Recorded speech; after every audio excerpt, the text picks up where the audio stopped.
So, let's continue with the talk na kanina na putol. So, ang pangit-pangit na po may nagre-request na bakit daw minsan yung mga talks ko talaga biglang na puputol at hindi ko ma-continue. So, let's continue with it.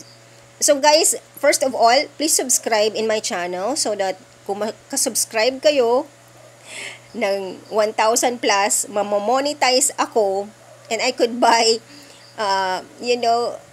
cellphone with state-of-the-art cellphone. Wow, grabing ano.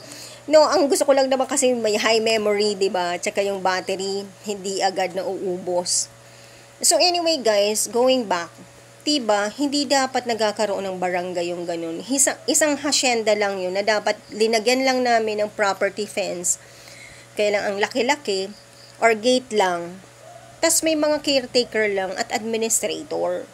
Dapat po hindi yan pinakailaman ng kung sino-sino. So yun po, guys. Sana may tumulong po sa amin as mandated ng konstitusyon na ang mga landowners are also due of protection.